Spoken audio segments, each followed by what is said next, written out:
bro. He is 25% the reason for all my infidelities.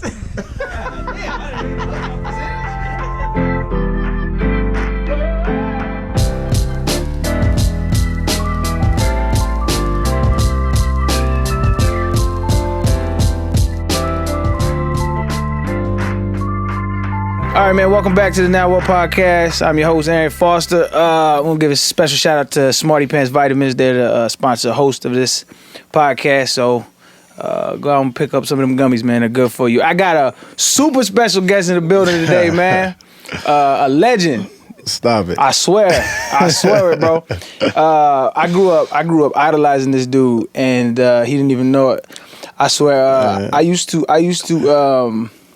We'll get into all that, but Reggie Bush, man. Yeah, what's up, Reggie man? Bush, the all-pro, all-legend. You dog, you that dude, man. Stop it, bro. I swear. So when I was in San Diego, man, you were iconic, bro. Because Appreciate it, man. I used to train before I went to Tennessee at San Diego. I used to train at the beach in Mission Beach, and.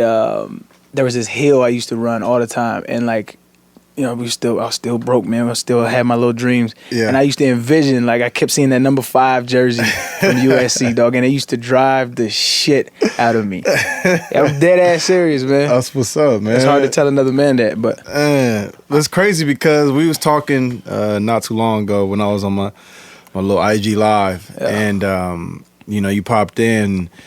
But, you know, and I was just talking to my wife about this the other day, man, you know, sometimes, you know, a lot of times for me, I was always comparing myself to other guys throughout the league, right? Right, and for you sure. see somebody on SportsCenter doing something saucy on the field, and you're like, damn, I got to go do that. You know what I mean? So it was a lot of times, man, where, you know, either we were watching film, I was studying you, because, you know, you guys ran the shit out of outside. Can I cuss on here? yeah, of course. We do more than that.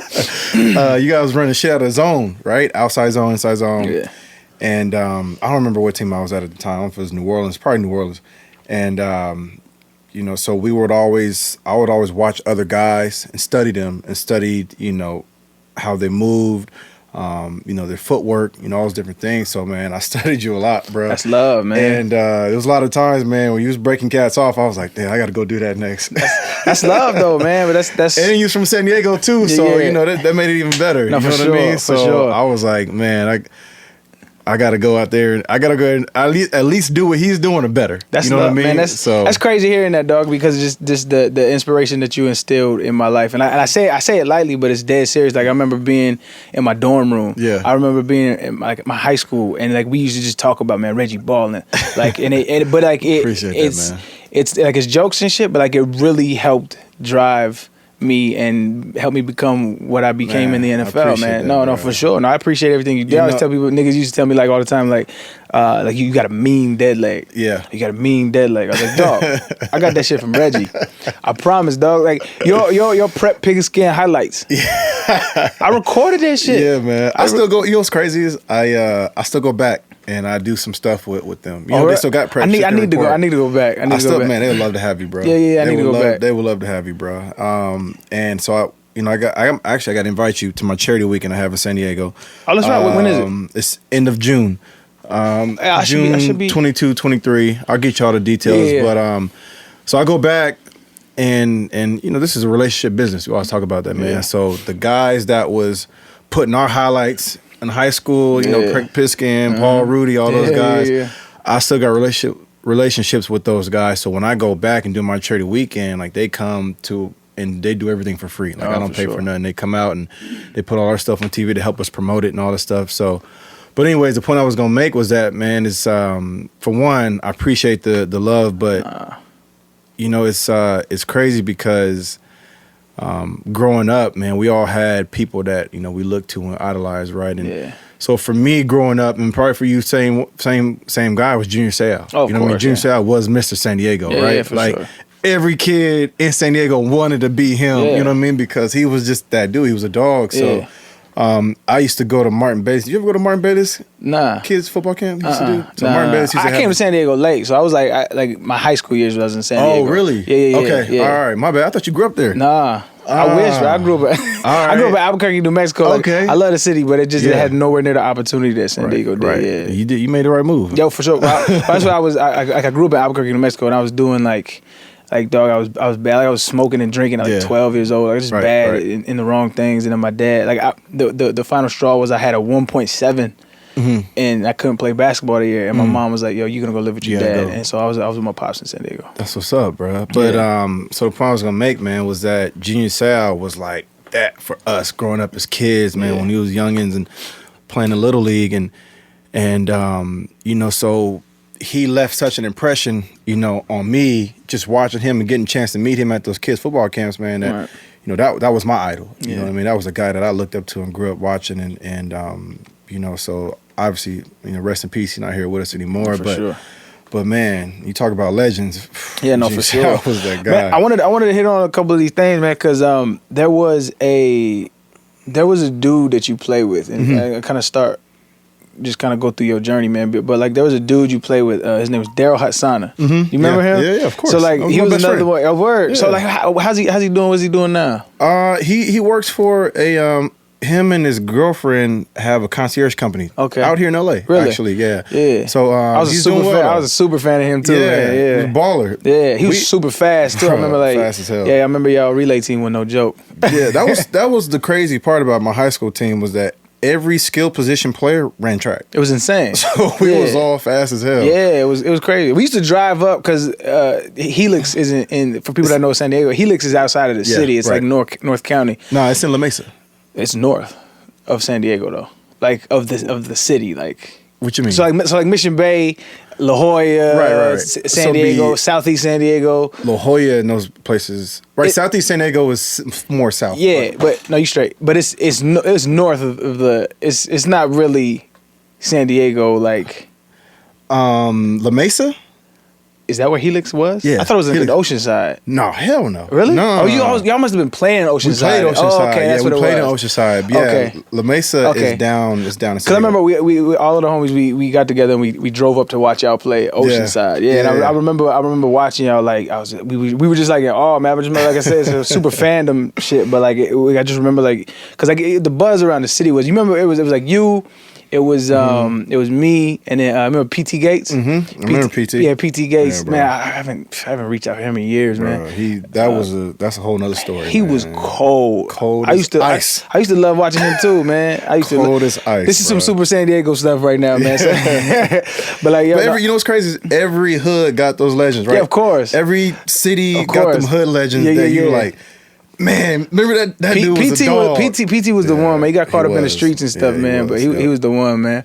Yeah. But so like as you going throughout your high school career, man, like I wanted to talk to you about the recruiting process. What was the recruiting process like for you?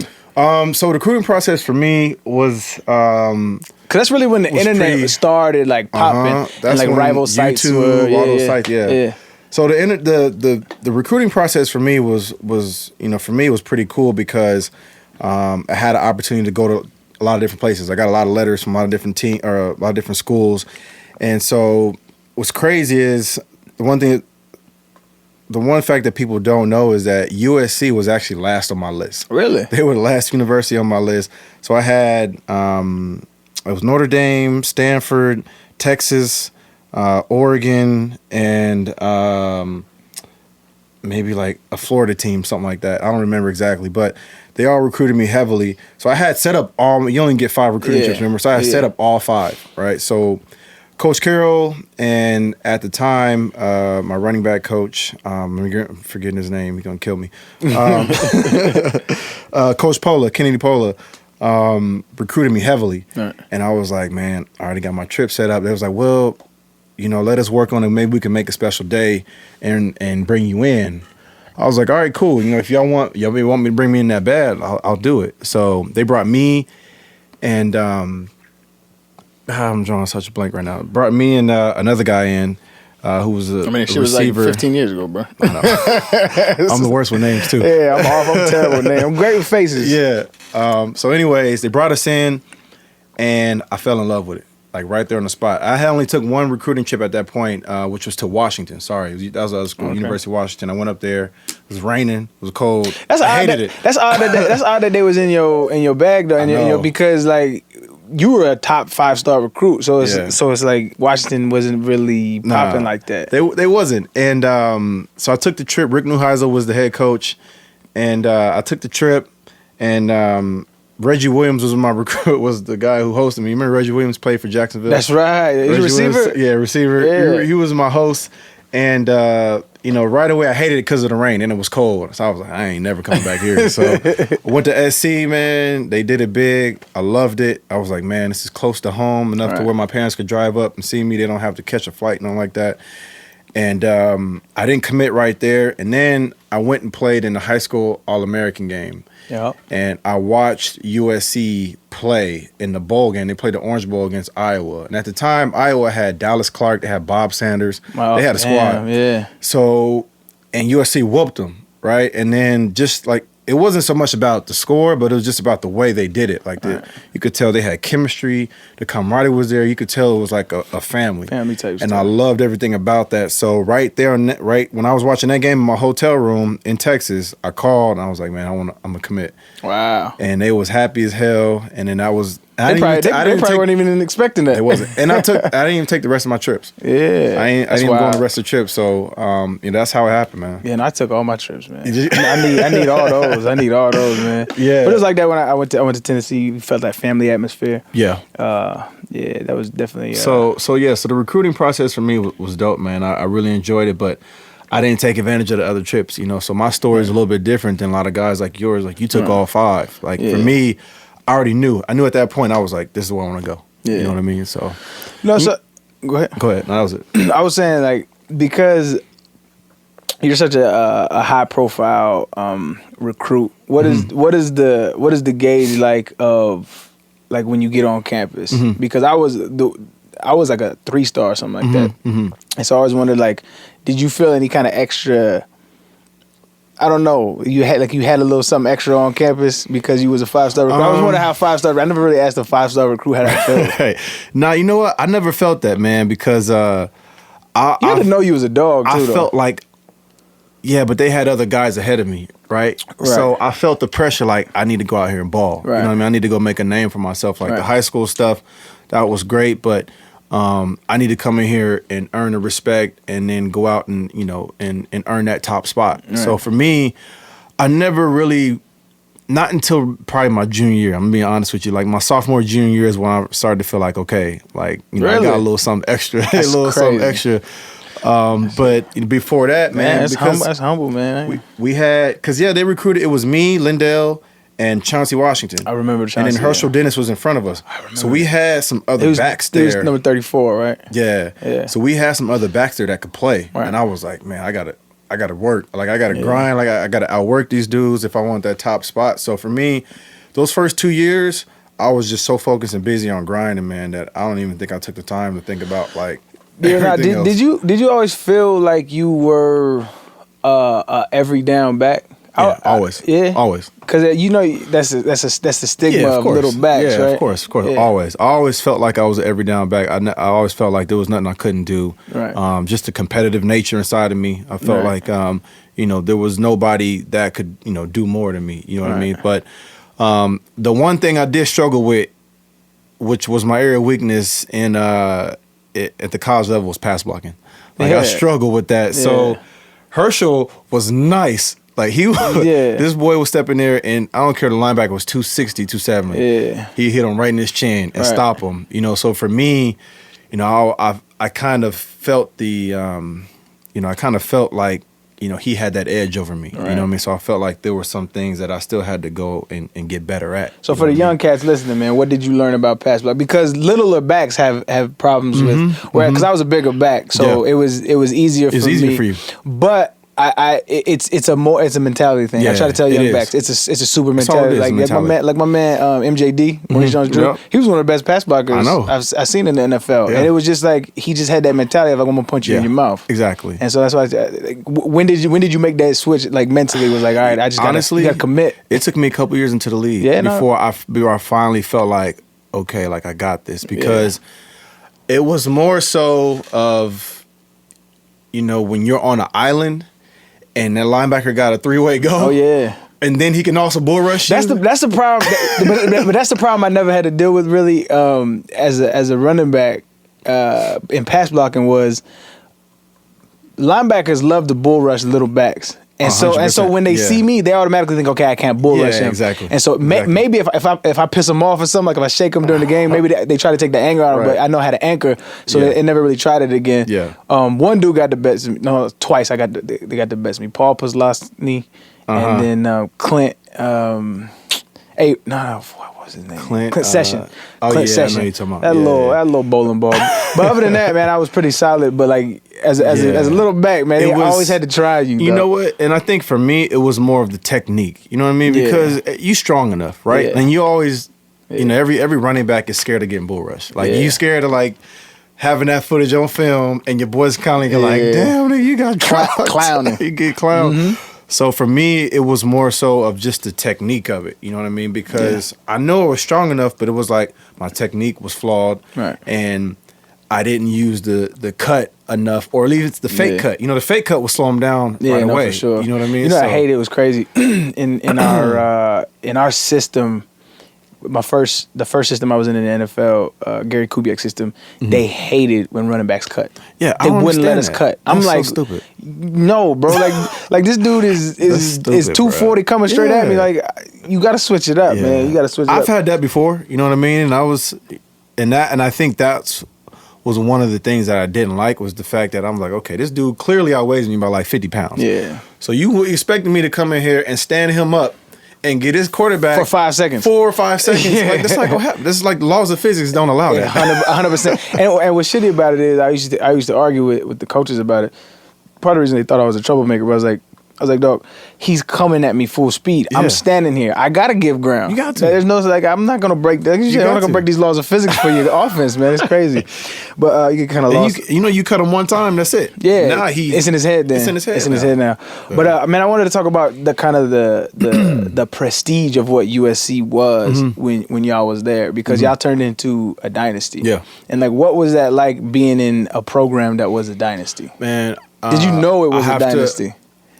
I didn't feel like the dynasty, I didn't feel that until probably after my sophomore year. Then I was like, okay, we nice. All right. It was the work we put in, the workload we put in, man. And I can honestly say that from the practice squad guys to the walk-ons to everybody worked their ass off, bro. Right. Everybody pushed each other to work harder. So we fed off of that, we fed off of each other, and that made us all better, and I can honestly say that I became a man in college. That's where I really became a man. It was when I got around those other guys that pushed me to be even better.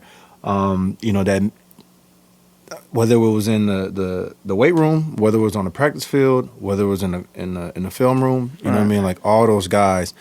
And then our coaches we had was all former players. You know what I mean? So I thought Coach Carroll did a great job at giving us that NFL atmosphere, right? Yeah. He's like Ken Norton was our defensive coordinator, linebacker coach, and he a Hall of Famer. We had my running back coach played in the league 12 years. So we had guys who knew the position. And they weren't just coaching at us. Like, they could actually tell us and say, I know this works because I did it. I think that's a huge difference, man, because I remember going through my college experience, and a lot of our woes as a squad was we just didn't align with – our coaching staff was like – so we had Philip Fulmer, right? Mm-hmm. Philip Fulmer was like this iconic coach. He won – he's like legendary in Tennessee. But there was like a disconnect. Like nobody really believed him. Because like you didn't play. Right. And that was an important. But it was not necessarily just he didn't play. There was just like this disconnect. Yeah. And I used to watch y'all, like he's jumping around with y'all. Mm-hmm. He's high five, like that kind of stuff. I was like, dog, like that. It makes you play like you're playing with him and not for him. 100%, you know what I mean? 100%. And that's one of the things that Coach Carroll, to this day I look back on, and that was part of his greatness, was that he made the atmosphere fun. You never felt like you was going to work, and you never felt like, oh, damn, I got to wake up and go to practice today, or You know what I mean? Like, I gotta go in the weight room today. Like, it was always competitive. Yeah. But it was productive competitiveness. You know what I mean? Yeah, so no, for sure. From the weight room to the practice field, he had different things for each day. So he had competition Tuesday, right? Competition Tuesday was always one-on-ones with the linebackers. You know what I mean? It was routes and pass blocking. So you knew, and he would put up after practice in the film room if you got. Or if you got ran over, your ass is gonna be up there on that. You know what I mean? That breeds so much accountability, though. It's really super so smart. Much accountability because you never want to be up there, be the dude getting killed or ran the fuck over. Yeah. So when did it change in your mind from? And it might have been there the whole time, but I remember when it clicked in my mind. But when did it change in your mind when it was like, all right, like college is fun, but like I'm trying to get to the next level? I think so. My freshman year didn't go well for me. Like, it didn't go like what I thought it would be, because that's crazy hearing Herschel was Herschel was the guy. He got a lot of the carries, right? And then Lindell was the bigger back that they would share the carries with. Right. So I kind of got maybe 3 or 4 carries a game, if that, until I started returning kicks for touchdowns and then reverses and stuff like that. And then they started to slowly put me in. Right. But that was probably like midway towards the end of the season. Right. So then the next year, going into the off season, going into the next season, Herschel caught a case. And that's how me and Lindell ended up taking the spot, because when he caught this case, it was some chick, whatever. I don't even know if I think he even got clear, but that affected it. Coach Carroll obviously didn't like that. Oh, so I know what it was. We was in the dorm rooms. It was during training camp, and he had a chick in there, and he ended up getting caught. And then there was like an issue that she, cried wolf, and it was some bullshit. But it ended up hurting his. But the case got thrown out, though. I think the case got thrown out. That's wild. Yeah, it was messed up. But because he still had the chick in there, Coach Carroll was, you know what I mean? Right. So that's how me and Lindell ended up taking over. But I'll say this, though. Knowing what I know now and thinking like a coach, they was probably looking for a reason to not play him. But you got Reggie Bush and Lindell White behind you. Like, no disrespect to him, he was a baller. Right. But, like, there's a different level of talent that was there. I think you're right, too, because they easily could have just been like, because it's the politics of sports. I've seen that plenty of times where a guy like does something wrong and they just blow it up, and you're like, if he was a baller, you would have never said that. Yeah, exactly. Like, come on, really? Like that? That's what you. So I was like Lindell White, man. He was always interesting to me because he was like one of the most talented running backs I've seen. But I don't feel like he ever lived up to his full potential. No, not at all. Yeah, I would agree with you 100%. Lindell, I think the thing with Lindell was that, I think he never, how do I say this? I think it was just like... He was always so much more, gifted and talented than everybody else at the college level. Right. That I think he just relied heavily on that when he got to the next level. Right. When you get to the pros. But I'm thinking that even if you look at it like his college like highlights, he was balling. Yeah, ball. But if you take care of your body, if you eat right, if you do the right things, like your game changes. It happened to me because like when I was in college, I ate like shit and I drank a lot, and it showed. Like if you watch my film, I'm slower. I don't have that knee lift. And then in NFL, I didn't get drafted, so I was like, this is my livelihood. It's all or nothing. So I went all in. My game changed overnight. All of a sudden, I went from like a 4.7 to a 4.4, and I'm running off on cats now. So it's like it was that commitment but I think part of his problem was he still got drafted pretty high. He got drafted, and you're a millionaire out of college, so like. That happens all the time, right? Yeah. We see that happen all the time, man. In all sports, not just football, but when guys get the bag, right, and they feel like, okay, I'm the guy, you know what I mean, and sometimes you rely on just those talents, and you don't take the necessary steps, like you said, to eat right, because when you get to that next level, you're dealing with grown men. Yeah, man, them is grown men, especially in football. Yeah. I don't know about basketball or baseball. Nah, you got kids that can compete with grown men. Yeah, these are grown men that will knock your head off, and they trying to break your bones. D tackles run 4-5 5s, 4 6s. That's why I retired, man. I was like, I don't got time for this anymore, bro. That shit hurts, man. So I think, for Lindell, and he's still one of my boys, man. Still one of my good friends. That's dope that y'all keep up, though. But I think he just, he relied heavily on his talents, man. And, in college, you can get away with being bigger than everybody. Yeah. At the next level, you're not going to be bigger than everybody. Because people, they wake up every day thinking of ways how to get you down, man. Eat. That's it. Yeah, man, I got to talk about this, bro. Yeah. All that shit that happened with the NCAA, man. Mm-hmm. To me, it was hard to stomach because it all came out like when you was in the league already. Yep. And so it was hard to stomach because I don't care if you admit it, you don't have to at all. But man, everybody takes something 100%. when they're in college, bro. Okay, 100%. So you good. Everybody takes something. Yeah. And I remember when I first came out and said I took money under the table. There was this uproar. Yeah. I was trending and shit. Right. I wasn't even going to talk to the media that day because you have to talk to the media once a week. I wasn't going to talk to them. And then my PR guy comes out and says, hey, man, you have to talk to him. You're trending. This is wild. All right, fuck it, I'll do it. And so I'm talking to them, and it's just people are surprised. They're acting like they're surprised. They're not surprised. They're acting like they're surprised. And it pissed me off because it's all right, if everybody stood up and said, all right, I took something. What, are you going to take away every's wins? You going to take away everybody? Heisman Trophy? A lot of damn wins. It's ridiculous because it's a facade that needs to be broken. 100%. So I was always interested in the reason why you voluntarily gave up your Heisman. You know what? Because if it was me, bro, they'd have had to come to my house and see me. Right. And everybody tell me that. Yeah. And I think for me is the way I felt, and this is honest to God truth, is that trophy didn't make me. That trophy was just, the end result, right? But the real enjoyment of everything that I did was the journey through there. All the games we played, the relationships that I built with my boys, all the the touchdowns we scored.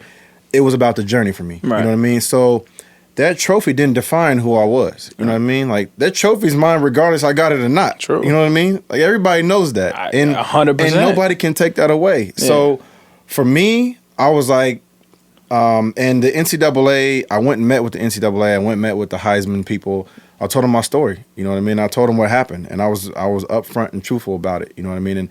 And so for me at the time, I was never sat down and given a rule book of, hey, this is what you can and cannot do. Right. It was just verbatim word of mouth, hey, you can't take money from boosters. It's in your, but people we don't read the fine print when we 17 years old coming out of high school. Right, you 17, 6, 8. No, nobody's reading that. Yeah. And they don't sit you down and say, these are the rules, these are the guidelines, and these are the things that you cannot do. I didn't know that you couldn't get a ride from somebody. You know what I mean? I didn't know that was an NCAA violation. But so I was never sat down and explained in detail, these are the things that you can and cannot do. Right. I was just told, don't take money from boosters. Okay, I didn't do that. Right. The guy who I took money was my boy. Right. And that was the guy that was helping me out. You know what I mean? I had known him for 8 years. You had at to the know time. a little bit. You couldn't take that, though. You had to know a little bit. You couldn't take that. But the way I was explaining the rule was that you have to have known the person for 4 years or more for it not to be NCAA violation. This guy was a family friend who we knew for 8+ years. I didn't even know that. Is that a thing?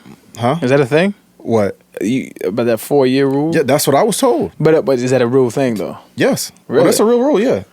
In order for why was it an injunction then? Because the guy said that he went and said that. So what they wanted to do was start a agency. They wanted to start a sports agency, and they wanted me to be the first one to start the sports agency with. Okay. Right. So they ended up saying that, oh yeah, we were going to be his agents when I never agreed to that. I never told you I was going to hire you to be my agent. I never signed anything. Then there was no contract signed. There was nothing. There was no, audio tape of me saying that I'm going to sign with your agency because they didn't have a sports agency. It didn't exist. Right. So what the fuck am I going to sign? You know what I mean? I'm going to hire you. You wanted the hood niggas from where I grew up. Like, why would I sign with you? You know what I mean? What did he do to get the money for that then? Like, what was it?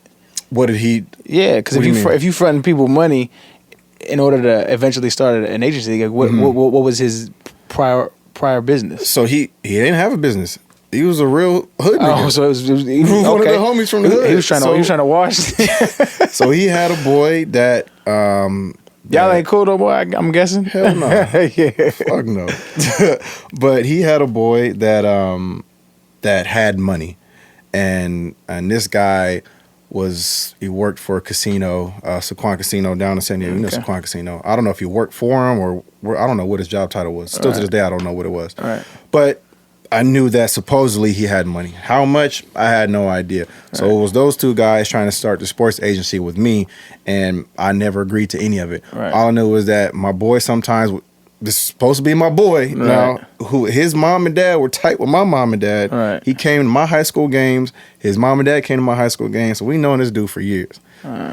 So he had a plan the whole time. I know this pedigree. Like that'd be like somebody, from the neighborhood where you grew up, and he a dope boy. He one of the local gangbangers. Like, and he come at you like, yo, let's start a sports agency. Yeah. Like, nigga, get out of here. I'm straight. Like, you don't know nothing about being an agent. You know what I mean? So, but it's crazy because right now, my running back coach is in the middle of a lawsuit suing the NCAA right now, and it's been going on. I think everybody needs week to. 2.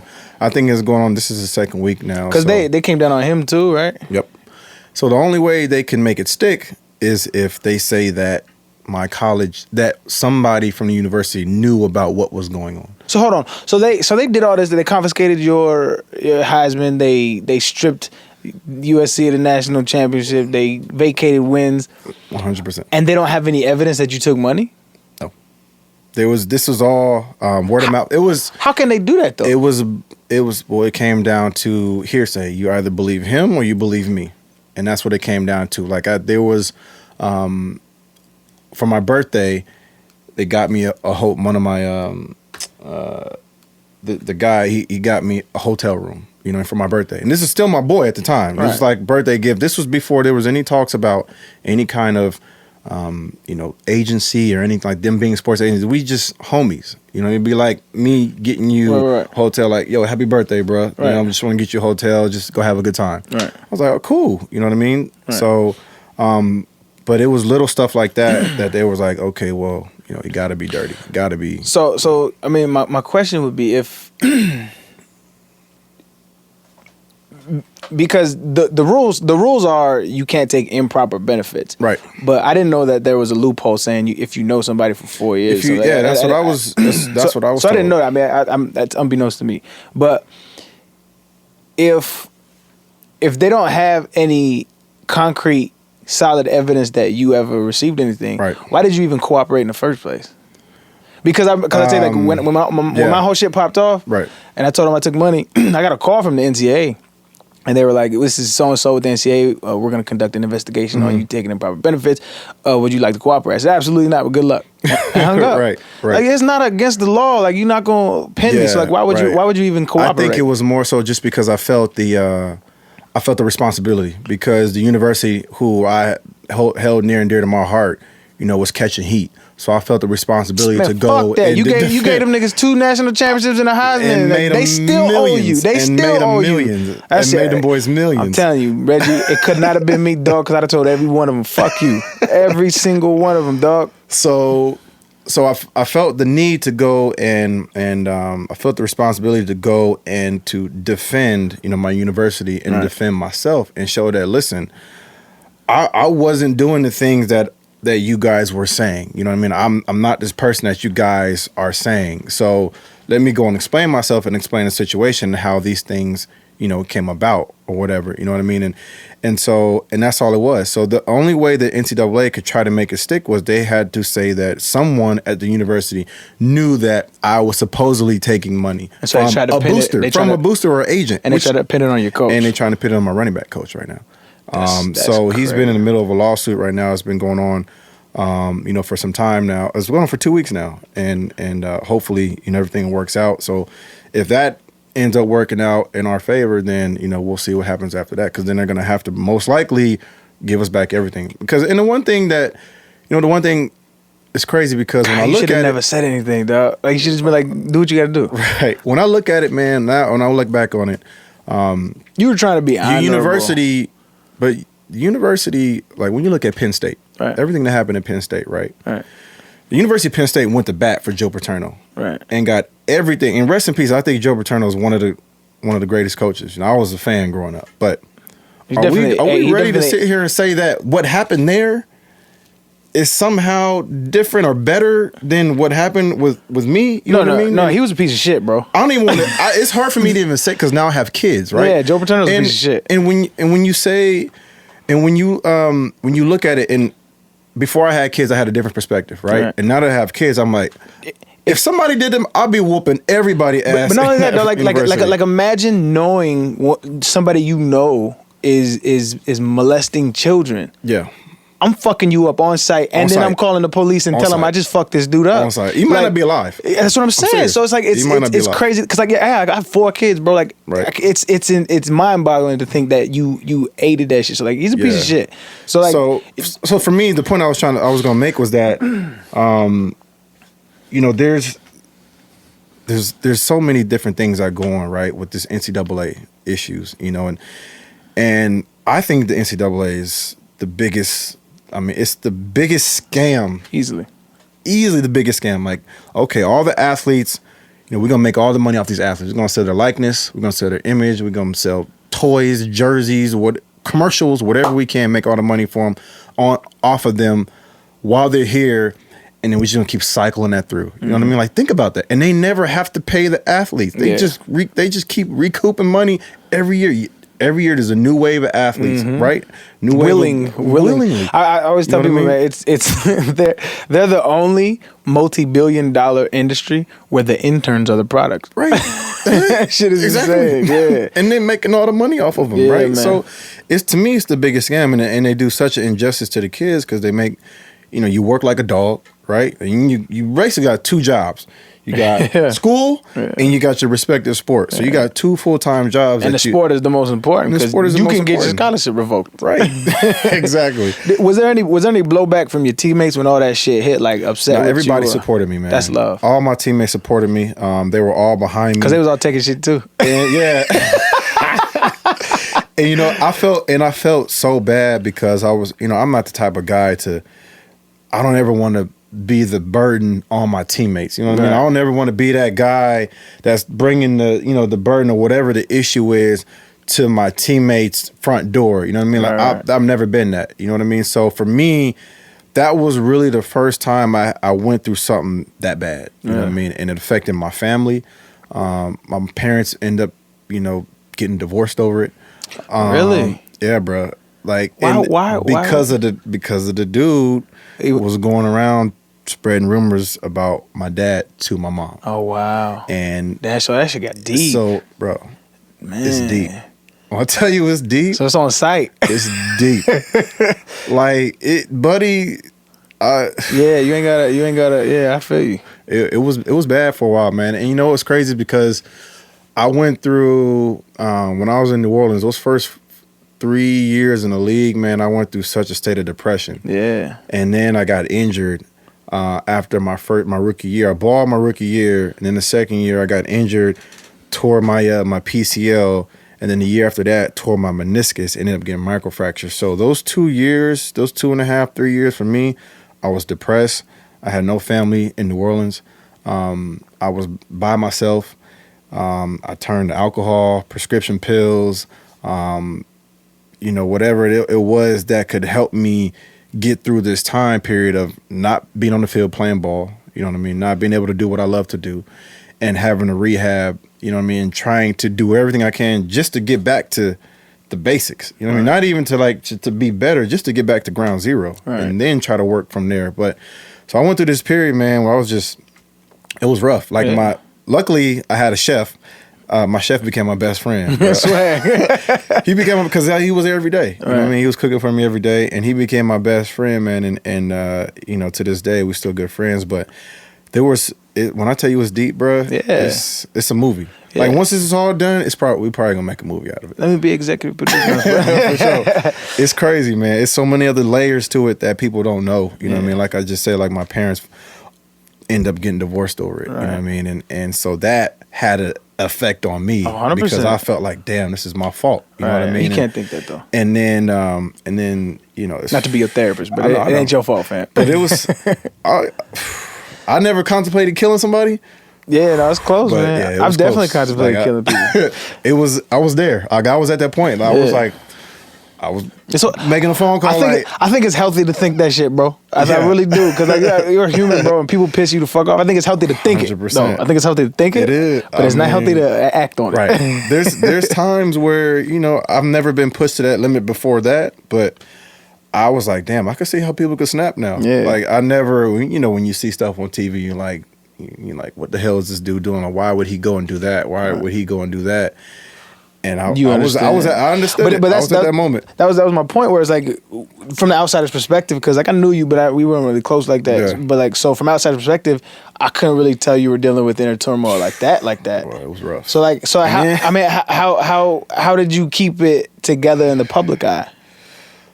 By faking it. Honestly, by faking it and just trying to make it look like I was good. You know what I mean? Trying to make it look like it didn't affect me. But when I went home, when I had that downtime by myself, when it was quiet in the room, it was rough. You know what I mean? I had those inner demons that was pulling at me. And by the grace of God, man, I'm still here. You know what I mean? Like it's so crazy that it got to the point that where Suge Knight got involved. My nigga, what? Swear to God, bro. How did Suge Knight get involved, bro? I'm telling you, it was deep, bro. It got. I literally have to sit here and just like we have to have. It's a timeline. We have the off camera. We'll definitely do that. It got deep, bro. Like Suge. Anytime Suge Knight is involved in your life, you doing shit you're not supposed to. But you know what? Suge was the way. So Suge got involved because this dude, right? He knew him somehow. I don't know how he knew him. Oh, if you say if he's a street nigga, but yeah, he's street nigga. But Suge was the peaceful guy in all of this, which is you can believe that. But no, Suge was a peaceful dude. I actually had Snoop on the podcast, and he was kind of saying that Suge was the peaceful dude trying to make it all go away and trying to make it all work somehow, some way, and so I respected him for that. You know what I mean? Because he never came at me like, trying to debo me. He never, tried to take control of the situation. Right. He was more so just trying to, make it go away somehow, some way. Right. You know what I mean? So I respected Suge from that, man. So every time I ever seen Suge in the streets, anytime like I ran into him in LA in a club, something like that, it was always, it was always cool. You know what I mean? Right. And I always remember that. But that's a whole different story, man. Yeah, no, that's definitely a different story. There's so many layers to this story that people don't know, bro. It's crazy. That needs to be like a 30 for 30. That might need to be a movie, bro. Yeah, bro. I'm telling you, it's gonna be a movie. We're gonna make a movie out of this. That man, I had no idea it was that it was that deep, bro. And there's so many other things to it, but just those things, man, is how it affected my family, my relationship with my family, with my brother, how it affected him. How it affected, and I found out real quick who my real friends were. Oh, yeah. Real quick. Oh, yeah. The people in the university bailed on me. You know what I mean? Should expect it. Coaches bailed on me. You know what I mean? Oh, yeah. So I found out, if nothing else, I found out who my real friends were. You know what I mean? Well, then it was worth it then. Because a lot of the time, because I'll tell you, like with me, man, a lot of the time, you get caught up with the money and the fame and the luxury and the privileges you kind of get afforded when you have all this prestige. Yeah. And you forget that you're a black man in America. Right. Right? Mm-hmm. And then something happens that reminds you real fast. Reminds you real quick. You're still black. You know what I'm saying? Like I have my moment where I woke up was like, oh, okay. Yeah, I forgot about that.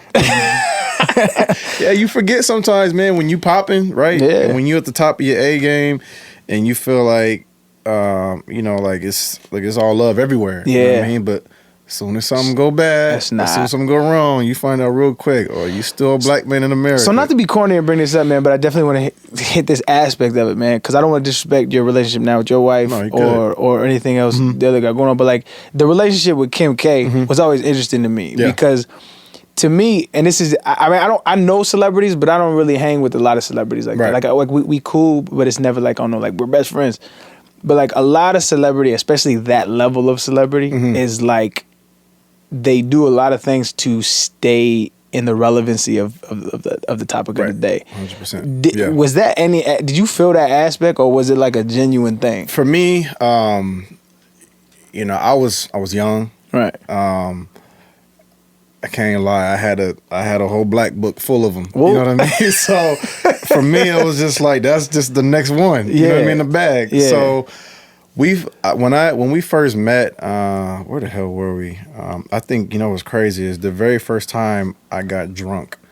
Like, I didn't drink alcohol. I didn't have a sip of alcohol until my second year in the league, bro.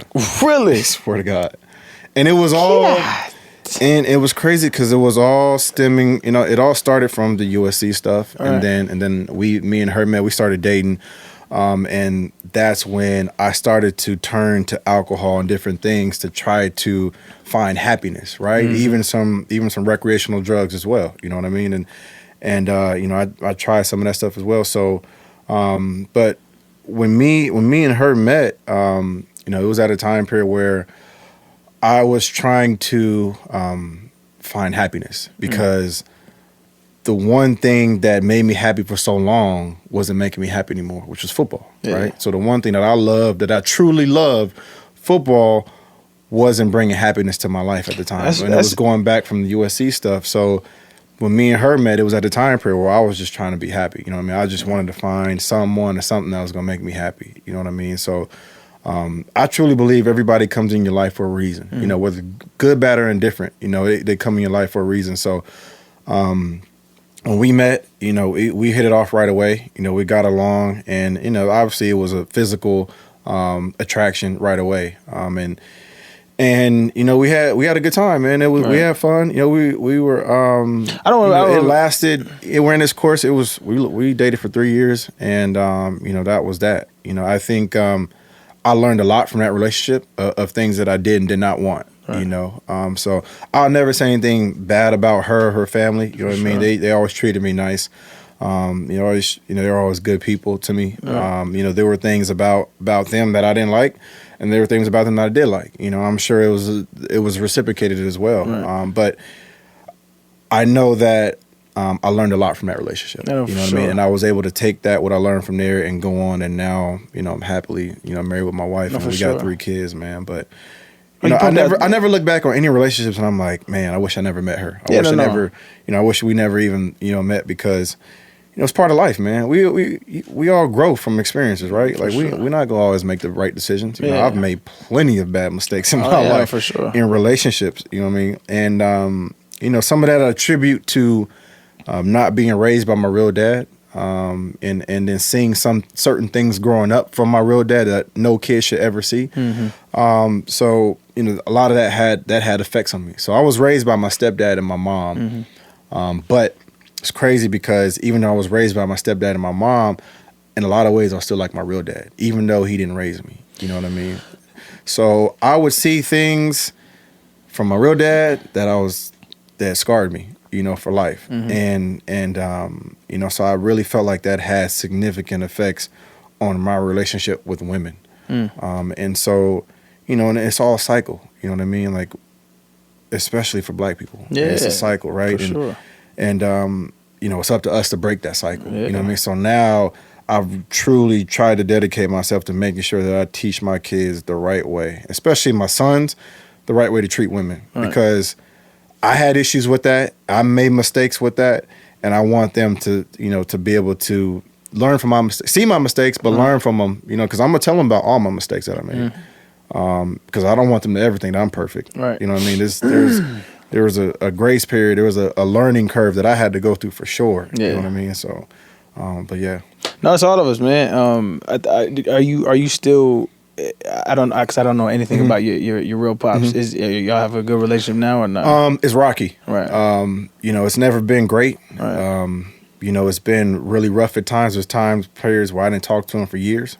Yeah. You know, there's time periods where we talk, you know, every couple of months, but it's never been consistent. You know what I mean? And so I remember one time where, you know, I had just gone through an issue with my wife now. We were just dating at the time. I went through an issue, and, you know, I had to call him up, and I needed some things answered. I needed to, there were questions that I just had about our relationship and then about him that I just wanted to know. I was just like, man, why this, why that, why, you know what I mean? Yeah. And to help really just give me closure on who I was as a person and why I was this way. You know what I mean? So that's important for it's extremely important for bro. people, because I think a lot of the times we bury things as men. I was having this conversation with my boy the other day, actually, man. It's like as men, especially breadwinners, like we have this idea that we have to stomach so much and we have to shoulder so much without actually having like grown men conversations and being vulnerable in front of each other and saying like, dog, like growing up without my dad hurts. Seeing my dad, because I grew up in a domestically violent house, so I love my dad to death, but he did some things to my family that scarred me for life, right? Yep. But I was able to have those conversations with him. I was able to reach out and I was able to break that cycle. And there's a lot of my family members that are dealing with some of the same issues. But it's because that you have to be open and honest about those conversations and not be afraid to be vulnerable, man. Like I mean, because growing up, we grew up in a different generation where where it was considered weak to like either cry or show any kind of emotion. And also football makes you like that too, 100%. Right? Like football brings you to that point to where, because my wife she's been studying acting and taking acting classes for about 3-4 years now. Right. And so you know, for me, I was always the one reason I've never gotten acting. I was like, I don't think I ever cry because you know, football really gets you to that point to where you're not supposed to show any form of weakness, like you're saying, and crying is one of those weaknesses. So you're taught to be this dominant, man, this dominant person at a young age, and you're taught to really never show weakness, never show signs of, crying or anything like that, because, you being, pussy. Yeah, basically. soft. Yeah. No, for real. Soft. I remember like I came to a breaking point in my life too, where I was sitting in my driveway just crying, and I called one of my best friends. I was like, dog, like, how do you deal with all the stuff? And I don't ever see you cry. And I was like, I'm broke right now. I'm broken. And he was just like, man, I break too, but I just take 45 minutes I take time to myself and I do that. Or I reach out to people. Like we have to not be, and man, I think it's important in general just to touch on this. Like I think as men, it's okay to like reach out and say, yo, I hurt. I go through things, and there's no such thing as weakness, because emotional intelligence is a huge reason why our communities are broken. Right. Huge reason why men don't want to take care of the babies. It's a huge reason why drug abuse goes through, because we don't know how to deal with our emotions. So we internalize it and we outsource things and we try to find, like you said, that happiness. I'll take it a step further, man. So for me, when I had my first child, my daughter, I didn't know how to be a dad. I was still trying to figure out how to be a man. Yeah. So to be a dad and to a girl on top of that, like, that was foreign for me. Yeah. You know what I mean? I was like speaking Chinese. So to this day, man, I attribute a lot of who I am to my wife, man, because she's really helped me to become a better person and a better man. And I always, me and my boys talking about this the other day, one of my boys is divorced, and the other two, aren't they just dating right now. And I was like, listen, man, whenever you find that one, make sure she makes you a better man, because when your wife makes you a better man, that changes everything, man. Right. Your wife should always compliment you and make you a better person. So for me, my wife, she grew up extremely poor. She grew up in Armenia. She grew up dirt poor in a village. And I mean like dirt poor, like worse than our kind of poor. Right, right. It's crazy because we always think our poor is the poorest until you go and travel other countries. That's third world and poor. you like, damn, no, this is real poor. Yeah. You know what I mean? So my wife grew up like that. Yeah. And then her family, they moved to America in 2005, right around the time I was in college. And she grew up with her mom and her dad. Her story is extremely, interesting and crazy because she was a ballroom dancer and she traveled the world. And then her mom left the house to move to America. So she didn't have a mom for about 4 years. And her mom was over here trying to get visas for the rest of the family, get them to bring them over here. So finally that all worked out. But she grew up with both her parents in the house. You know what I mean? So her perspective on life is a little bit different. So her mother is a natural nurturer. I didn't know how to nurture. Yeah. I didn't, and that's so important with daughters too, is being able to nurture your daughter, kiss them on the cheek, give them hugs, little things like that. I didn't get that growing up. So football, in a lot of ways, was a parent for me. You know what I mean? Yeah, man. Like football, I learned how to be disciplined. I learned how to, how to work hard. I learned how to, work with teammates. I learned so many different things. That's such an important aspect that you touched on, though, man, because the majority of the talent pool in the NFL is kids from broken homes and broken communities. Yep. And just like you said, football was a parent to you. Yeah. So this is why I have such an issue with the NCAA and the NFL, is because they have cultivated a culture that teaches, it forces men to not deal with emotions in a way. Like they treat us like soldiers and cattle. Right, and granted, that's part of the game, and they don't really, but like, we love to tout those stories where, my coach is like my father and he's my best friend. But like, dog, like that's rare, fam. Yeah, that's super rare. Very rare. And there's a lot of the way that they do things, like the military style, the way they coach, like the way they yell at kids and cuss them out and shit. Like that's normal in that culture. But anywhere else at a job, like that's not normal. That's not normal, man. But it's conditioning these kids at a young age that authoritarianism is discipline. Yes. And it's not the correct way to teach children, man. Like I used to buck that system all the time. I got labeled as uncoachable because I used to say, like, listen, whatever you want to have me do, just tell me, and I'll do it. Like don't be yelling. All that yelling and cussing and motherfucker, like you don't have to do that, bro. Yeah. And it's like, oh, he's in trouble. Like, how is asking for decency a troublemaker? That's insane to me, man. And that's why I said, at the college level, man, USC, I really became a man, and I thought Coach Carroll did a great job at that. Where there were times where coaches yelled, but everybody's experience is different, but for me, my running back coach is one of my best friends to this day. And he really was like a father figure for me, at the college level. And I attribute a lot of my success at the college level to him. Part of the reason I won the Heisman Trophy had to do a lot with him. You know what I mean? So, again, to your point, I think it is extremely important for, for us, for men, for young men who come from broken homes, to be able to understand it. And actually, now that I think about it, I'm actually going to speak to all the rookies, and you might want to come to this, man, because I think it'd be great because you got a lot of advice to offer. For sure. I'm speaking to all the rookies on the. I'll get it to you, but sure. Just going to talk to them about life, man, about all those different things that we're talking about right now, which is important for them to know that. You know what I mean? Because 100%. This league will chew you up and spit you out quick. Yeah, they don't care. You know what I mean? And they don't care.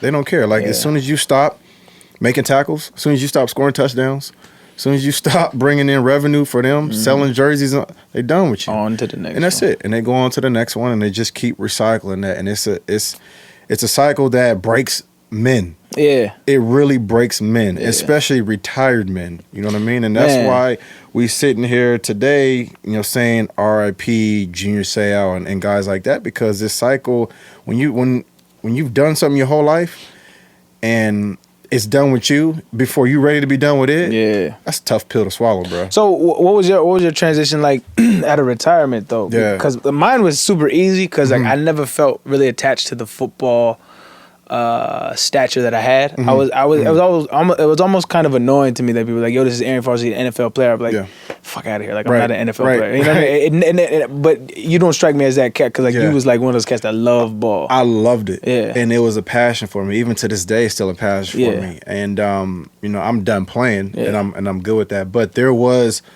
a period of about 6 months where it was right after I finished at Buffalo. I didn't see the field. And it was crazy because that experience in Buffalo was the time I had to really contemplate and think about whether I was done or not and what I was going to do after football. And that was my last year there, so I didn't play. I went there with high hopes. They promised me, sold me a pipe dream. Like, we're going to use you and Shady together. Right. Y'all going to, complement each other. And after week 3, our offensive coordinator got fired. Right? So everything went out the door. Right. So then, about... That's early for an OC. I know. That's what I'm saying. It was week 3. He was done at the week 3. So, so then about into week 10, Rex Ryan got fired. So there was a point where I went up to the coaches and I said, listen, if you're not going to use me, just let me go. Like, I'd rather go somewhere else, and try to. And it was like, no, we're going to use you. We have a plan for you. The new OC just took over. Just give him some time.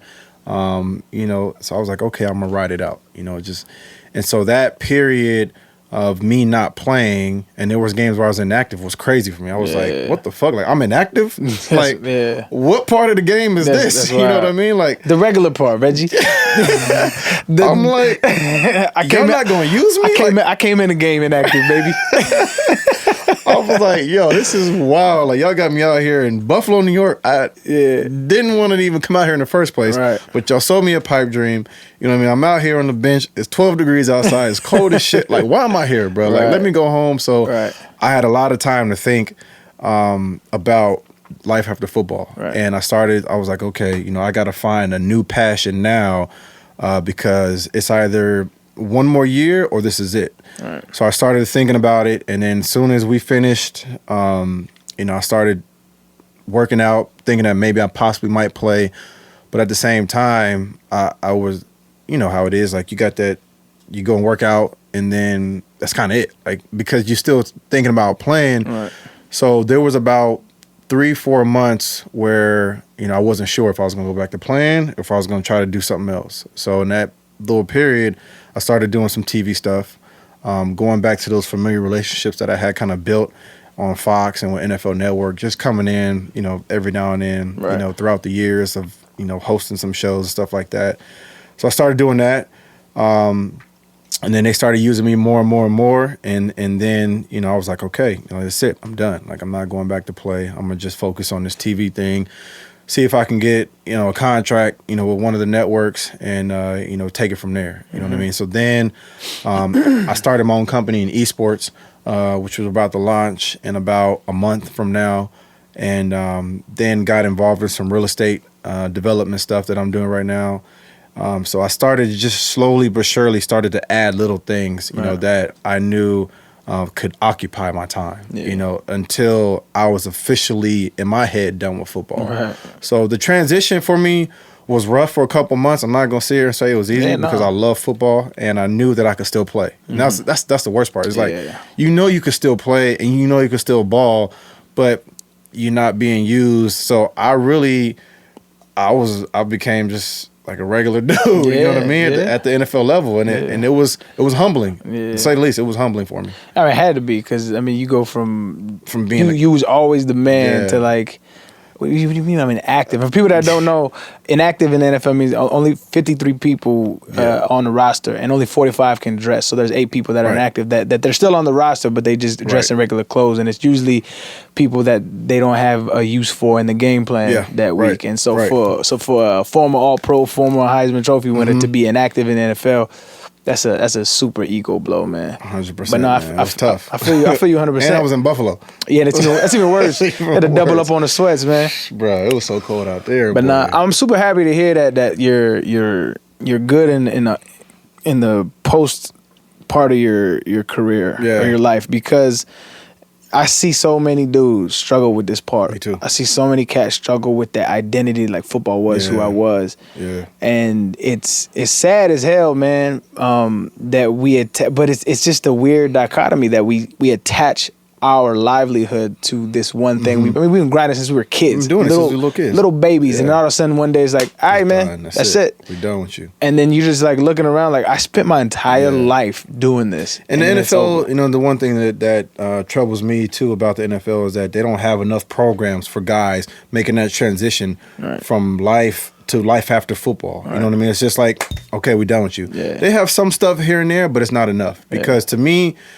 the biggest transition is life after football. Yeah. You know, for a lot of guys, because a lot of guys don't know how to handle, I'm not that man on the football field anymore. I'm not the guy wearing that jersey scoring touchdowns anymore. You know what I mean? And that's a tough pill to swallow. And that's why you see a lot of guys depressed, turn to drugs, or end up committing suicide or divorce. I don't know what the stat is, but there's a stat that says that 75% of retired athletes end up dead, divorced, or broke.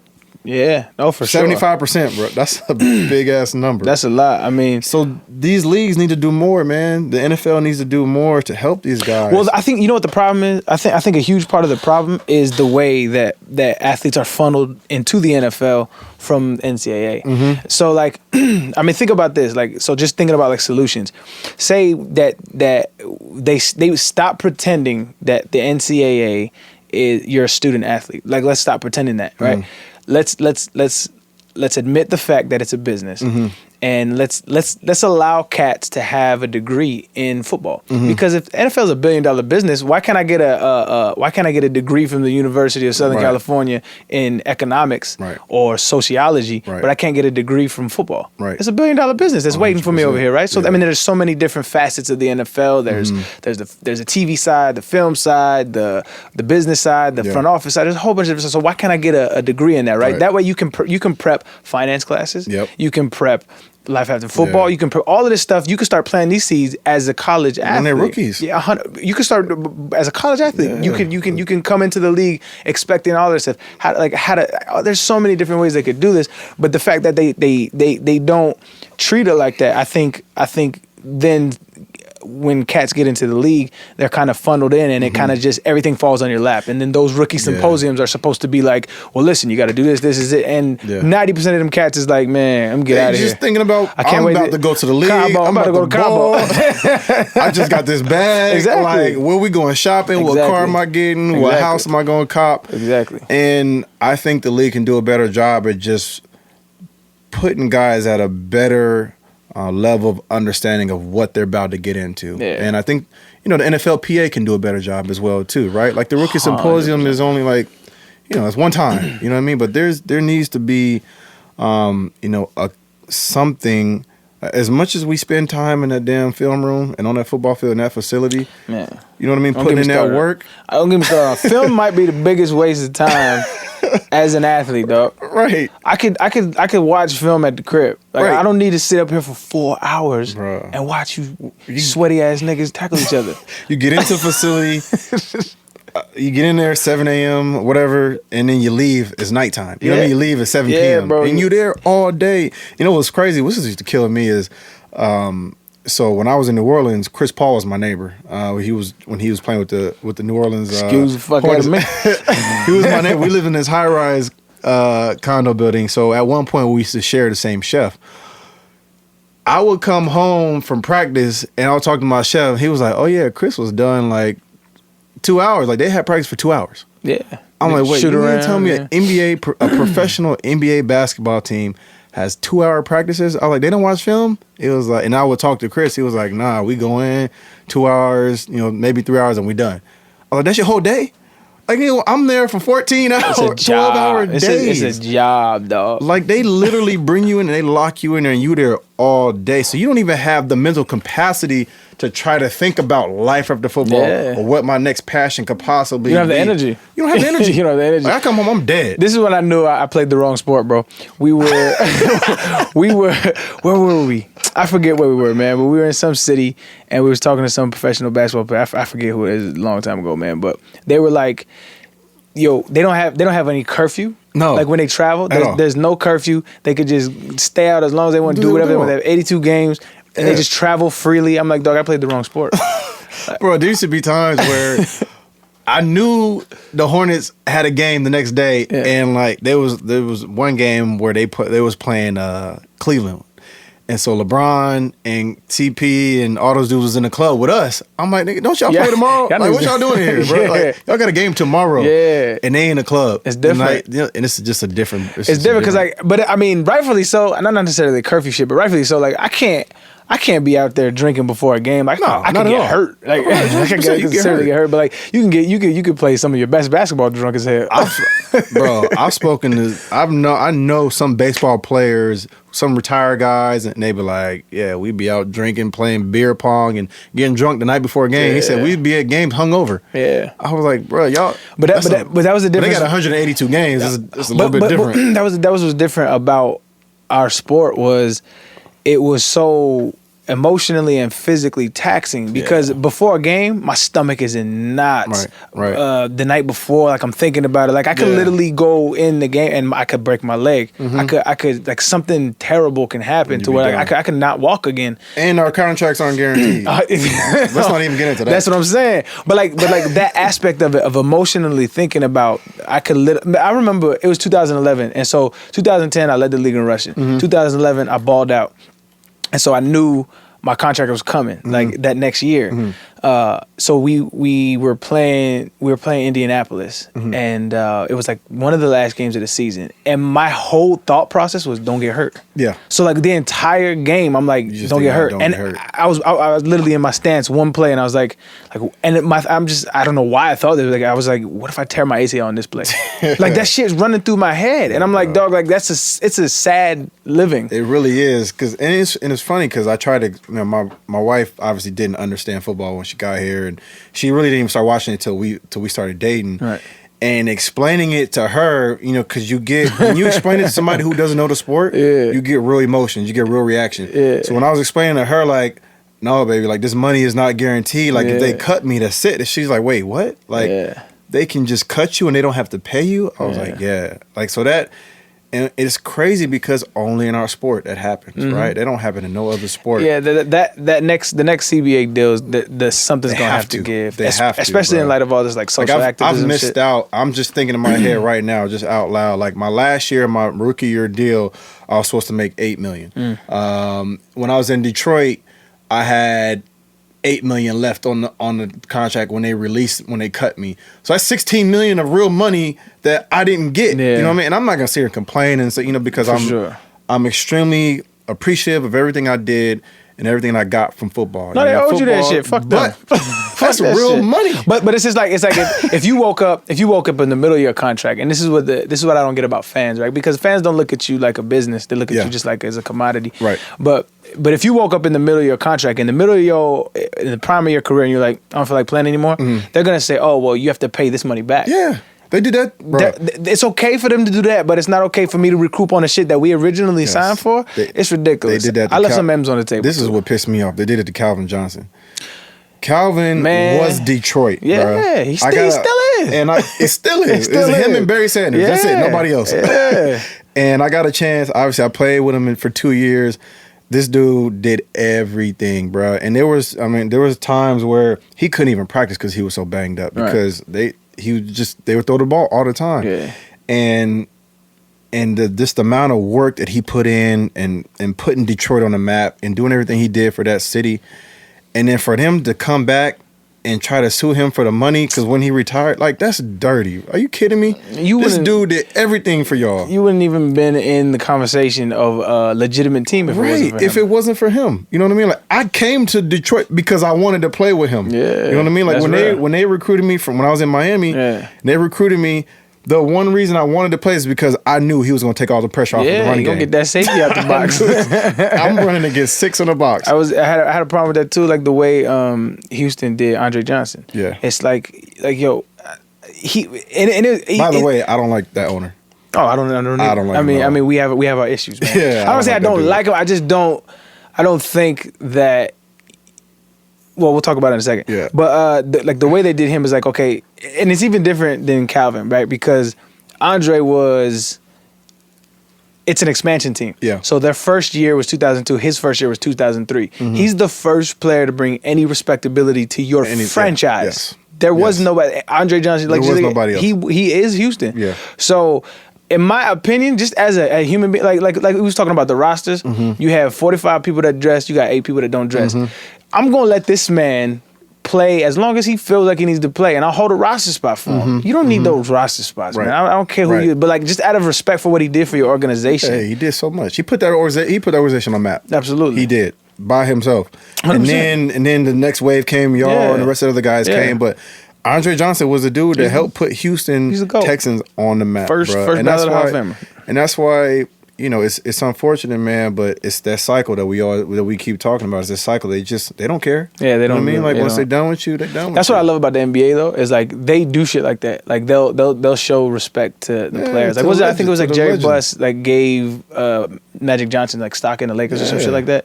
Because like he realized like, yo, you were LA. You were the Lakers. LA, like they treat their players how they should be treated in the NFL. They do not do that. And that's a you know, first we got to get to the guarantee contracts. We got to get past that hurdle. Once they do that, you know what I mean, then, you know, they can start, you know, talking about some other things. But so for me, now that we're talking about it, I'm actually going back to work with the New Orleans Saints. I'm going to just do some ambassador work and stuff like that, and working with, you know, the retired guys and, you know, just showing up to some of the home games, stuff like that. So it was important for me to go back and do that. New Orleans, huh? I love New Orleans, bro. I love it. That's home away from home. Yeah. But it was important for me to go back and start working with the team to help bring back, you know, the chemistry, like the Super Bowl team, the team we won a Super Bowl with, bringing back some of the old veterans, some of the old guys, and just have them around the team, because it's good for the young guys to see that, because they see, okay, this is not just what can I do for you, but you have some of the legends around here. You got some of the guys out here that won the Super Bowl, guys that we probably looked up to. Yeah. And they see that that's a family. You know what I mean? So that adds to the chemistry. That adds to the on-field play when you see all those things, man. And so that's one of the reasons why it was I had to do it. I had to go back. When I had the opportunity to go back and work with the team, you know what I mean? And Mr. Benson and the owner of the team, he just passed away. Rest in peace. But he was always a good guy, man. He was always good to us. He was always nice to us. But I think you're better than me in that aspect because I just feel like that it's just like you alluded to, man, like with Bob McNair. It's like, it's not necessarily that I have a problem with him per se, but there's definitely things that I can tell how he treated players and how he speaks about players that you don't have a lot of respect for us as human beings. Right. It's like my man Dwayne Brown, right? So he had this, it was known in our locker room. In 2008, he came in and said, I came in 2009, but in 2008, he said Obama had just won the presidency, and he said that he held a team meeting, and he came in and he said, you know, I know we're not really happy with the results, but you know we got to live with it. Like I'm like, why would you? That's what I'm saying. Like why would you? Like I don't fuck who you are, dog. Like you have to understand. I don't fuck if you believe in his political ideologies. I don't care. Yeah. That was an important historical moment for black people in this country. So why would you go hold a meeting with a room full of black people and say that stupid shit, right? so Dwayne said that on my podcast. Yeah. Bob McNair heard that and went in, like, I think it was New York Times. He had an interview and he said, "Oh, he's a liar. He's a troublemaker." That never happened. Oh, that was the dude? Yeah. Bruh. Yeah. So that was and then traded him to Seattle. Yeah, them off to Seattle. But then, so Andre Johnson came on my podcast, confirmed him. And I, like, the bullshit about it was, like, every was known. Like, it was kind of like a unsaid, everybody knew that happened. Yeah. But like I said, he continues to, like, believe this facade of what he's saying. And the NFL is so politically divided right now, as is the country, that people are drawing lines in the sand. Yeah. But that adds to the character of what the NFL owners feel about the players in the first place. It makes you think, oh, this is how they all think. Yeah. It makes you feel like, 100%. Oh, this is how they all must feel like this. They all must think this. Especially when you look at the situation with Cap, right? What was going on with Kaepernick and my boy E. Reed. Yeah. I think, not to cut you off, but I think he has it the worst.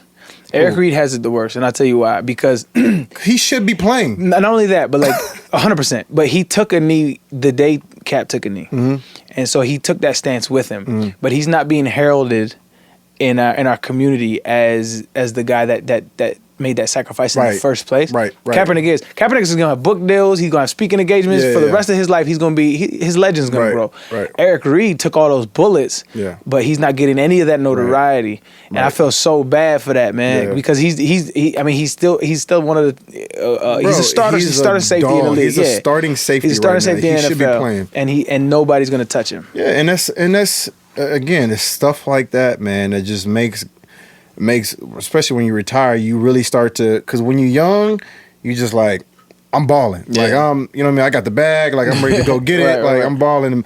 But as you get older and you start to mature and you really start to see this league for what it really is, the league that just, it's a cycle that just chew you up and spit you out. And you see stuff like that happen to guys, good people and good players. It just puts you in it puts a really bad taste in your mouth, and you're like, man. And that's why it's hard for me to come back and like do things with the. I mean, the organization you were. New Orleans is different than any other organization I've been around, man. Yeah. And the city is different too, because the city really rides for. I mean, I'm not saying Houston or any other team does, but the city of New Orleans really like die hard. When I say die hard, like people will literally die for that team. Right. You know what I mean? And that's, I've never experienced that. Like at USC, we had fans, but New Orleans has fans. Like this is what they eat, sleep, and breathe. Like they would die for this. Like, and I remember times where we had a Monday night game, school was out. The post office was canceled. Like the courthouses was like done. Like it was almost like a holiday. You know what I mean? So black, white, whatever it is, it's all a melted pot, and all those people down there, like they all speak the same language. You know what I mean? It's New Orleans is really different than any other city I've ever been in the U.S. because of that tight knit culture that they have, and it's such a diverse culture down there that you feel like you somewhere foreign. You know what I mean? It's like almost being a foreign country. Like they, the way they speak, the food they eat, like everything about it, man, is just so different, and it's such a tight culture that I love everything about it, man. And it's right by Houston, so I made my way down there. Houston's like, I always tell people that are from Houston, man. Houston is like the Hollywood South, right? Because I went to school in Tennessee, so I used to travel to all, like, my boys used to be like from Mississippi, Alabama, like, yo, that's the real South, like, like Confederate flag flying South, right? And so like Houston it's the South, but it's like the Hollywood South, so it's not like that culture that you're talking about, like in New Orleans. It's a little Disneyfied. Yeah, it's definitely different for sure. It's definitely different. Yeah, man. but I mean that city I got so much love for Houston, man. But it's definitely I'd be remiss if I didn't say it's a red state, right? So for sure. And I was never like heralded in love like that. I just have different, for whatever reasons, who cares? But like my ideologies never really aligned with a lot of the people's, and so I mean we I have a lot of love down there, but I've never felt close enough to a city to be like I'm gonna be the ambassador for the Houston Texans, or even embraced by the organization. Right. You know what? And my experience is so different than anybody else's experience because I got drafted 5 months after Hurricane Katrina. You know what I mean? So I got drafted when it was a ghost town. It was literally nobody there, bro. Shit. I'm talking about like real tumbleweeds, like blowing. Like, and they had I didn't even remember that. Curfews. There was like there was curfews for everybody in the city. Everybody had to be in by 8:00. What was the purpose of that? I don't know. I'm not sure. That's interesting. But there was nobody there. You know what I mean? So we didn't have a home game until we didn't have a stadium until week 5. Yeah, that's so we didn't play our first home game till week 5. That's crazy as a rookie because you're trying to figure the league out and you're like, this is not how it's supposed to be. So we was in Mississippi. We had a training camp in Mississippi. So that bond, that relationship that we developed with the city was all stemming from Hurricane Katrina and all stemming from bringing back hope to people. You know what I mean? Restoring, some hope to the city by playing football, by winning football games. You know what I mean? By doing what I love to do, and then going out to communities and helping build homes. You know what I mean? So the relationship that I have with the people down there and with the city is stemming from that. Right. It's unfortunate that so many people died. Lost lives, lost businesses. Lost family members, lost their homes. Yeah. And for us, we were looked at as the saviors. Yeah. You know what I mean? So that's why I say, metaphorically, metaphorically, our relationship is so different. The organization, everything about it is so different because it's very unique. Yeah. And I hope that it never happens again for any other city. Obviously, it just happened to Houston. Yeah, you know what I mean. This is unfortunate, but my house was like 5 feet underwater. Was it? Yeah, it was bad. Damn. We lost everything. That's crazy. But how did you guys handle that? So it was crazy, man. I had a lot of the same feelings you did. Like it's time to rebrand as a city, and maybe it's just my pessimism, right? But like I said, my dad has a house like outside the city, it's in a suburb, and so we moved there before because we heard another hurricane was going to come, and so we moved there before. I didn't think it was going to be as bad as it was. I thought it was just going to be a regular, some flooding. Houston floods a lot. But all of a sudden, you start seeing the news coming in. Yeah. Shit's underwater. My dad's power goes out. Like, we stocked up on food, luckily. We were stuck in the house for like 3 days. Damn. And what I saw from there, kind of irked me, man, was I saw a lot of like celebrity help. Mm-hmm. And it was so disingenuous. Yeah. It was just strictly for notoriety. Yeah. And it's like, I hated it. But like, I mean, I couldn't hate it so much. There was like, okay, they're still helping people. But it was just like, but like, why are you here? Look at what I'm doing for the people. Like, if you're going to help, just fucking help, right? That's it. Like, I hate people that use that pain that people are going through because there's still try to capitalize off of it. Yeah, there's still businesses that are recovering for like, and if you're gonna be in this, like, it's gonna like New Orleans is probably still recovering from that, right? And Houston is still recovering from the hurricane that hit there. Yeah, and that's a hurricane infested zone, so it's always going to be like that. So that was one thing I wanted to do was like, I have a foundation. I do a lot of work in the community, and so we're always doing things. I need you coming up too. Yeah, for sure. But we're always doing things to put back to the community that gave myself so much. I got a lot of love, but like I said, it was really hard to see that, man, and I hate that in people, and like I said, it's the pessimism in me. But no, bro, that's 100% real feelings. Yeah. I mean, that's real emotions, and it happens. It's unfortunate, but it happens. Like when there's tragedy, some people try to go to just to capitalize of just to say, look what I did. You know what I mean? But it's funny because one of my business partners was a guy who's a really dope dude. He's actually just graduated, just got his second PhD, black dude. God, 2 PhDs? Second PhD, bro. Jesus. He a beast. But he served in the military. And one of the things that he told me that I always remember, he said that when he's in the military, one of the drill sergeants used to tell him is that if you're doing your job right, nobody knows who you are. Nobody knows, what you did. If you're doing it right? Because if you're out there trying to get notoriety or, you're doing all this stuff and just to get the hype, then everybody's going to know about you. But the people, who go out there and do it just because it's genuine and are not out there because of the cameras, you know what I mean? Because they see this as an opportunity to capitalize off of other people's lives.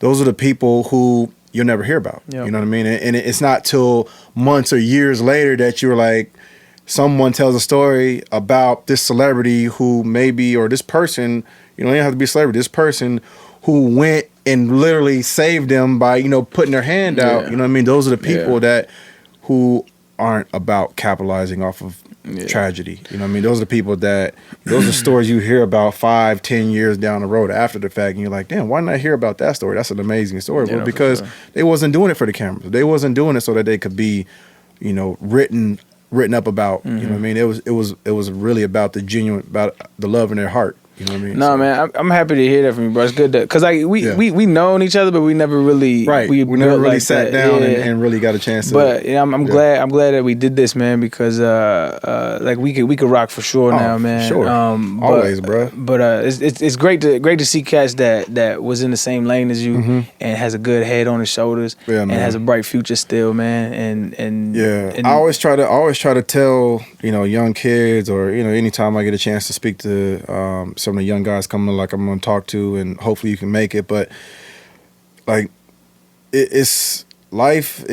There's all kinds of things that happen in life, man, and there's different ways to handle different things, right? And I wasn't perfect. I had a lot of things that I dealt with, like we talked about, some of the demons that were pulling at me, you know, in those couple years that I was injured, and then, you know, there was times where, you know, I wanted to go and maybe experiment with, you know, with HGH, you know, because my knee was so messed up, my knee was so fucked up that I'm like, how am I going to be able to go back on this football field and play again? Right. Like I just had microfracture surgery, or I just had, you know, a torn PCL that never, you know, got put back into place, that they just said it'll heal, put a knee brace on and go back and play. And, you know, so I went through all those pains, and those were real pains, man.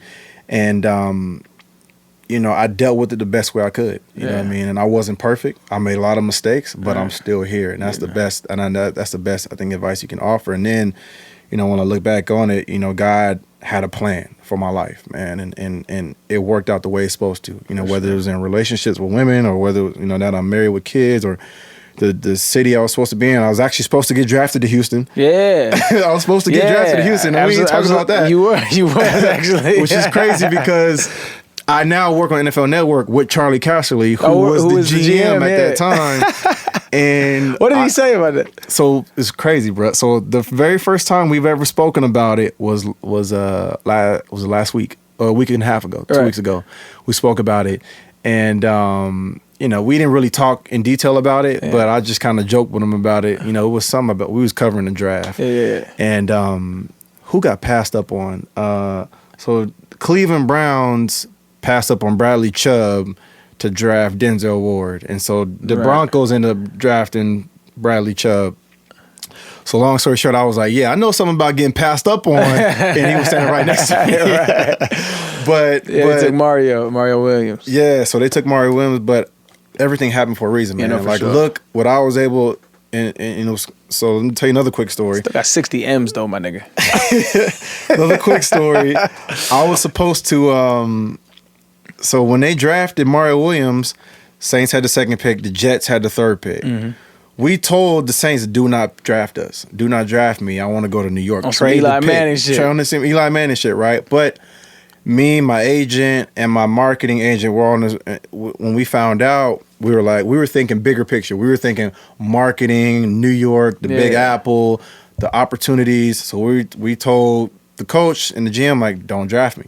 You know what I mean? So there's, you know, so I couldn't get past my own selfish desires of wanting to go to New York to play in this city that I thought had it all for me. Right. And lo and behold, there was a plan and a purpose for my life to go to New Orleans to help restore faith and hope in the city by just playing football, bro. Yeah, and that was a team that was destined to be put together by a higher power. It wasn't by the GM or the coach. Like, that was part of history, you know what I mean? That can never be taken out, you know what I mean?